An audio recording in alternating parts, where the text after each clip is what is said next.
18 सितंबर 2016 सुबह के करीब 5:30 बजे उरी पहाड़ों पर हल्की रोशनी फैल रही थी।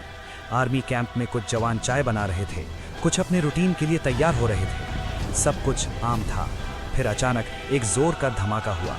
आग की लपटें टेंट्स को घेरने लगी। गोलियों की आवाज ने सुबह की खामोशी तोड़ दी। कुछ ही मिनट में सब बदल चुका था। इस हमले में 19 इंडियन सोल्जर्स शहीद हो गए। ये सालों में आर्मी पर हुआ सबसे बड़ा अटैक था। देश भर में गुस्सा था। लोग सिर्फ एक सवाल पूछ रहे थे, अब क्या होगा। यहीं से शुरू होती है 2016 के सर्जिकल स्ट्राइक्स की कहानी। उरी अटैक के बाद भारत सरकार ने तुरंत हाई लेवल मीटिंग्स शुरू कर दी। प्राइम मिनिस्टर नरेंद्र मोदी ने कहा कि शहीदों की कुर्बानी बेकार नहीं जाएगी। National security adviser Ajit Doval, army chief Dalbir Singh Suhag और टॉप मिलिट्री कमांडर्स के साथ लगातार चर्चा हुई। इंटेलिजेंस इनपुट्स के मुताबिक लाइन ऑफ कंट्रोल यानी LOC के उस पार लॉन्च पैड्स मौजूद थे, ऐसे टेम्पररी कैंप्स जहां से मिलिटेंट्स को इंडिया में भेजने की तैयारी होती थी। LOC जो 1972 के सिमला एग्रीमेंट के बाद डिफाइन हुई थी, दोनों देशों के बीच एक सेंसिटिव मिलिट्री लाइन है। इस लाइन को क्रॉस करना आम बात नहीं होती। हर कदम एस्केलेशन का खतरा लेकर आता है। लेकिन इस बार फैसला अलग था। 28 सितंबर 2016 की रात अंधेरा गहरा था। स्पेशल फोर्सेस के चुने हुए कमांडोज को मिशन दिया गया।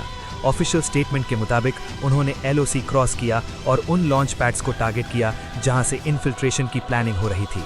29 सितंबर को सुबह director general of military operations Ranbir Singh ने प्रेस कॉन्फ्रेंस में अनाउंस किया कि इंडियन आर्मी ने सर्जिकल स्ट्राइक्स की हैं। उन्होंने कहा कि क्रेडिबल इंटेलिजेंस के बेसिस पर टारगेटेड एक्शन लिया गया और सिग्निफिकेंट कैजुअलिटीज हुई। ये पहली बार था जब भारत ने खुद ऑफिशियली ये कहा कि उसने LOC के पार जाकर प्रिसिजन स्ट्राइक की है। पाकिस्तान की तरफ से तुरंत रिएक्शन आया। उन्होंने सर्जिकल स्ट्राइक होने से इनकार किया और कहा कि सिर्फ क्रॉस बॉर्डर फायरिंग हुई थी। इस तरह एक नैरेटिव बैटल शुरू हो गई। भारत ने कहा ये लिमिटेड काउंटर टेरर ऑपरेशन था। पाकिस्तान ने कहा ऐसा कुछ नहीं हुआ। इंटरनेशनल कम्युनिटी ने सिचुएशन को क्लोजली मॉनिटर किया। एस्केलेशन का खतरा था, लेकिन फुल स्केल वॉर नहीं हुआ। मिलिट्री एक्सपर्ट्स के मुताबिक सर्जिकल स्ट्राइक का मतलब होता है स्पेसिफिक टारगेट पर प्रिसाइज एक्शन जिसमें कोलैटरल डैमेज कम से कम हो। रिपोर्ट्स के अनुसार ऑपरेशन कुछ घंटों तक चला और इंडियन ट्रूप्स सेफ वापस आ गए। गवर्नमेंट ने कहा कि टारगेट सिर्फ टेररिस्ट लॉन्च पैड्स थे, पाकिस्तानी मिलिट्री बेसेस नहीं। इस ऑपरेशन का एक साइकोलॉजिकल इम्पैक्ट भी था। मैसेज ये था कि क्रॉस बॉर्डर टेरर अटैक्स का जवाब दिया जा सकता है और दिया जाएगा। 2016 के बाद रीजनल डायनामिक्स में बदलाव महसूस हुआ। LOC पर टेंशन और सीज फायर वायलेशंस जारी रहे, लेकिन इंडिया ने अपनी पॉलिसी को स्ट्रेटेजिक रिस्ट्रेंट से थोड़ा आगे बढ़ाकर प्रोएक्टिव रिस्पांस की तरफ शिफ्ट कर दिया, ऐसा कई मिलिट्री एनालिस्ट्स मानते हैं। 2019 में पुलवामा अटैक के बाद बालाकोट में एयर स्ट्राइक हुई, जिसे कई लोग 2016 के सर्जिकल स्ट्राइक्स का कंटिन्यूएशन मानते हैं। आज भी 2016 के सर्जिकल स्ट्राइक्स पर डिबेट होती है। कुछ लोग इसे डिसाइसिव एक्शन मानते हैं, कुछ लोग एविडेंस और पॉलिटिकल नैरेटिव पर सवाल उठाते हैं। लेकिन एक फैक्ट रिकॉर्ड पर है।